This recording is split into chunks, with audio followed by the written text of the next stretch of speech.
অনেকের ভুল ধারণা রয়েছে আর ইসলামের দিকে আঙ্গুল তুলে প্রশ্ন করে যে ইসলাম ধর্মে মেয়েদের কেন ছোট করে দেখা হয়।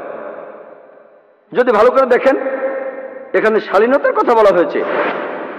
পবিত্র কোরআনের সূরা নূরের 30 নম্বর আয়াতে উল্লেখ করা আছে, মুমিনগণকে বলো দৃষ্টি সংযত করতে এবং লজ্জাস্থানের হেফাজত করতে। যখনই কোনো পুরুষ কোনো মহিলার দিকে তাকাবে তার মনে খারাপ চিন্তা আসলে সে দৃষ্টি নিচু করবে।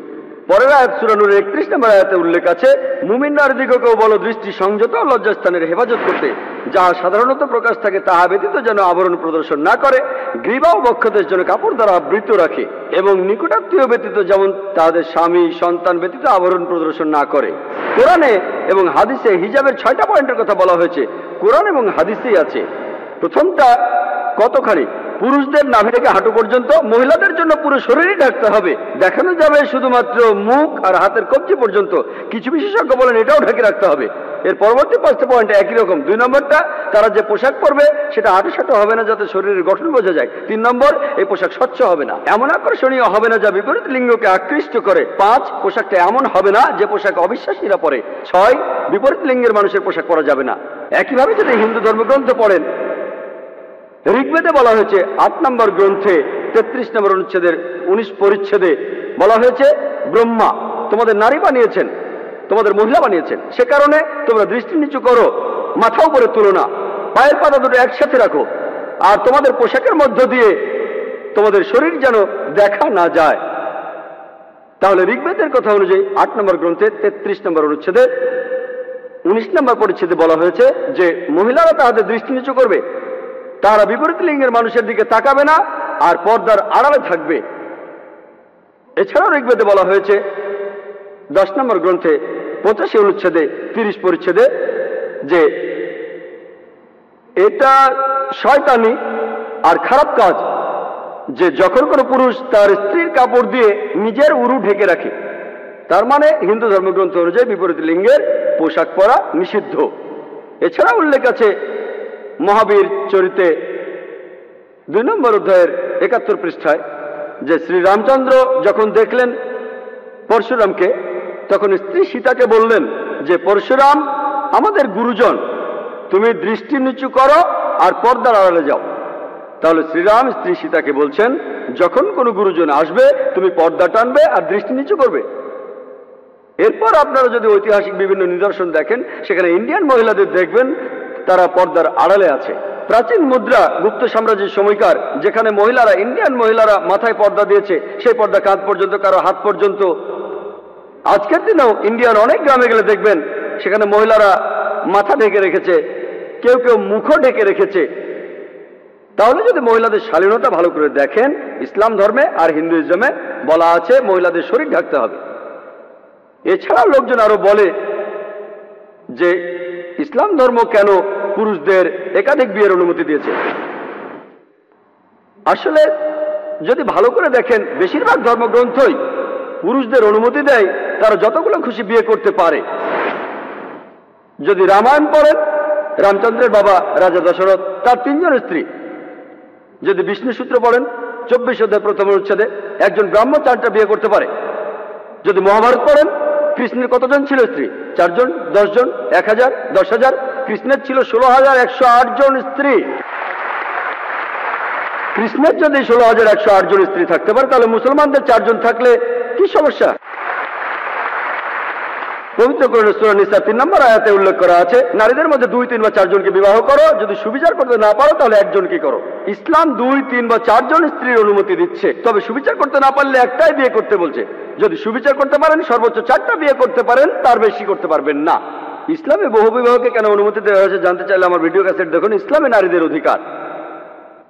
আল্লাহ পবিত্র কোরআনে বলছেন, সূরা মাইদার 90 নম্বর আয়াতে উল্লেখ করা আছে, আল্লাহ বলছেন, ইয়া আইয়ুহাল্লাযীনা আমানু, হে মুমিনগণ, ইন্নামাল খামরু ওয়াল মাইসির, নিশ্চয়ই মদ এবং জুয়া ঘৃণ্য বস্তু, ওয়াল আনজাব ওয়াল আজলামু, মূর্তি পূজার বেদী এবং ভাগ্য নির্ণয়ক শয়তান, মিন আমালি শাইতান, এগুলো শয়তানের কার্য, ফাজতানিবু লাকুম তুফলিহুন, তোমরা ইহা বর্জন করো যাহাতে সফল কাম হইতে পারো।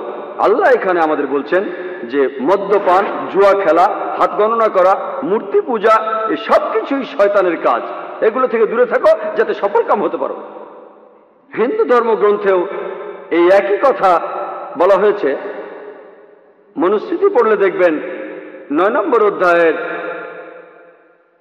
235 নম্বর অনুচ্ছেদে হিন্দুইজমে অ্যালকোহলকে নিষিদ্ধ করা হয়েছে। বলা হয়েছে যে একজন পুরোহিতের হত্যাকারী, একজন মদ্যপ, একজন চোর, যে শিষ্য তার গুরুর কথা অমান্য করে, এই চারজনের সবাই আলাদাভাবে তারা গুরুতর পাপে পাপী। এর কয়েকটা অনুচ্ছেদ পরেই মনুস্মৃতির 9 নম্বর অধ্যায় 238 নম্বর অনুচ্ছেদে এই লোকগুলো শাস্তির বিধান দিয়েছে। বলা হয়েছে এই পাপী লোকগুলো কেউ তাদের সাথে খাওয়া দাওয়া করবে না, কেউ তাদের জন্য কিছু উৎসর্গ করবে না, কেউ তাদের জন্য কিছু করবে না, কেউ তাদের বিয়ে করবে না, তাদের এই পৃথিবী থেকে বাদ দেওয়া হবে, সব ধর্ম থেকে তাদের বাদ দেওয়া হবে। হিন্দুইজমে অ্যালকোহল পান করার শাস্তি হলো কেউ তাদের সাথে খাওয়া দাওয়া করবে না, কেউ তাদের উদ্দেশ্যে কিছু পড়বে না, কেউ তাদের জন্য কিছু উৎসর্গ করবে না, কোনো মানুষ তাদের বিয়ে করবে না, তাদের সব ধর্ম থেকেই বাদ দেওয়া হবে, এই পৃথিবী থেকে বাদ দেওয়া হবে। ইসলাম ধর্মে এত কঠিন শাস্তির কথা বলা নেই। একজন মদ্যপের শাস্তি এরপর আরো বলা আছে মনুস্মৃতির 11 নম্বর অধ্যায়ের 55 নম্বর অনুচ্ছেদে বলা হয়েছে যে একজন মদ্যপ, একজন পুরোহিতের হত্যাকারী, যে লোক চুরি করে, যে শিষ্য তার গুরুর আদেশ অমান্য করে, এই সব লোকগুলো আর তাদের যারা সাহায্য করে তারা গুরুতর পাপে পাপী। শুধু মদ খেলেই নয়, যদি আপনি মদ্যপের সাথে থাকেন, মনুস্মৃতির কথা অনুযায়ী 11 অধ্যায় 55 নম্বর অনুচ্ছেদে আছে আপনি গুরুতর পাপ করছেন। মনুস্মৃতির 11 অধ্যায় 94 অনুচ্ছেদে আছে যে মদ তৈরি করা হয় চাউলের ময়লা থেকে, চাউলের ভেতরের ময়লা থেকে, আর ময়লা জিনিস খারাপ। তাহলে একজন পুরোহিত, একজন রাজা বা একজন সাধারণ মানুষ মদ পান করবে না। হিন্দু ধর্মগ্রন্থে অনেক জায়গায় বলা হয়েছে মদ পান নিষিদ্ধ, যেমন মনুস্মৃতির 9 নম্বর অধ্যায় 225 নম্বর অনুচ্ছেদে, মনুস্মৃতির 7 নম্বর অধ্যায় 47 অনুচ্ছেদে, মনুস্মৃতির 7 অধ্যায়ের 50 অনুচ্ছেদে, ঋগ্বেদের 8 অধ্যায়ের 2 অনুচ্ছেদের 12 পরিচ্ছেদে, ঋগ্বেদের 8 অধ্যায়ের 21 অনুচ্ছেদের 14 পরিচ্ছেদে, অনেক জায়গায় হিন্দু ধর্মগ্রন্থে অ্যালকোহল বা মদপানকে নিষিদ্ধ করা হয়েছে।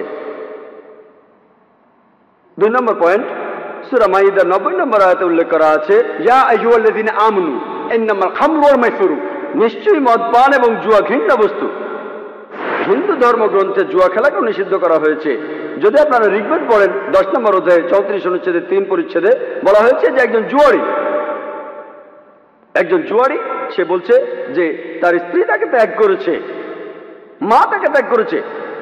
আরো বলা আছে যে কেউ এমন লোকের সামনেও আসে না। কয়েকটা পরিচ্ছেদ পরেই ঋগ্বেদের 10 অধ্যায়ের 34 অনুচ্ছেদের 13 পরিচ্ছেদে বলা হয়েছে যে তোমাদের ভাগ্য নির্ণয় করো না, বরং তোমাদের জমি চাষ করো, তুমি যা আয় করো তা নিয়ে তুমি সন্তুষ্ট থাকো। জুয়া খেলাকে এছাড়াও নিষিদ্ধ করা হয়েছে। মনুস্মৃতির 7 অধ্যায়ের 50 অনুচ্ছেদে বলা হয়েছে মদ্যপান, জুয়া খেলা, নারী এবং শিকার এর সবগুলোই পর্যায়ক্রমে গুরুতর পাপ।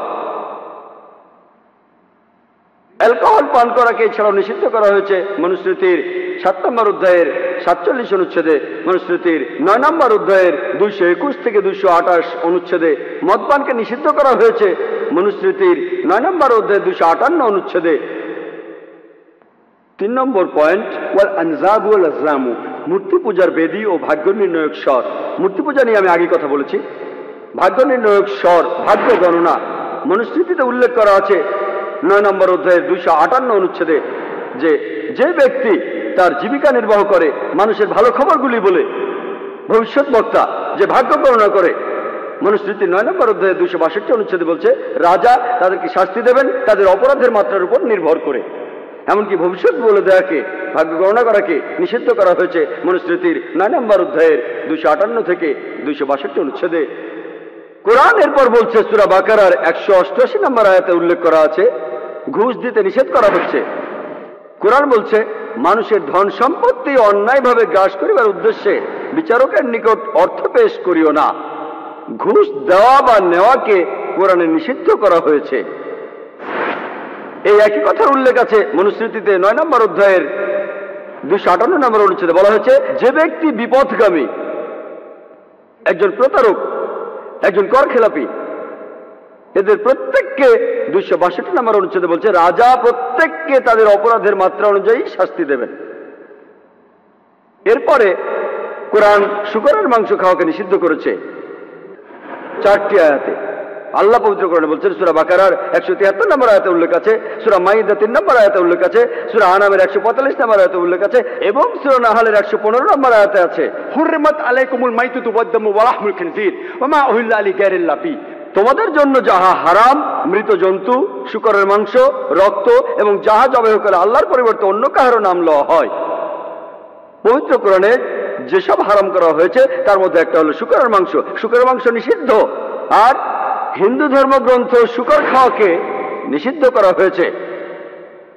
মনুস্মৃতিতে উল্লেখ করা আছে 5 নম্বর অধ্যায়ের 19 নম্বর অনুচ্ছেদে বলা হয়েছে, একজন ব্রাহ্মণ স্বেচ্ছায় সে যদি ব্যাঙের ছাতা খায়, সে যদি শূকরের মাংস খায়, যদি সে পেঁয়াজ খায়, মোরগের মাংস অথবা রসুন, সে পতিত হবে। এরপর বলা হয়েছে যে বিষ্ণু সূত্রে 5 নম্বর অধ্যায়ের 49 অনুচ্ছেদে যে শূকরের মাংস যে বিক্রি করবে তাকে সেদিনই শাস্তি দেওয়া হবে। যে নিষিদ্ধ প্রাণীর মাংস বিক্রি করবে, যেমন শূকরের মাংস, তাকে সেদিনই শাস্তি দেওয়া হবে। শাস্তিটা হলো তার একটা হাত আর পা কেটে ফেলা হবে। বিষ্ণু সূত্রে 5 নম্বর অধ্যায়ের 49 অনুচ্ছেদে বলছে, যদি কেউ শূকরের মাংস বিক্রি করে তার শাস্তি হবে তার একটা হাত এবং পা কেটে ফেলা হবে। এমন কঠিন শাস্তির কথা কোরআনেও বলা হয়নি। তাহলে হিন্দু ধর্মগ্রন্থগুলি আরো কঠোরভাবে শূকরের মাংস খাওয়াকে নিষিদ্ধ করেছে। ইসলাম ধর্মগ্রন্থগুলি এত কঠোরভাবে বলছে না।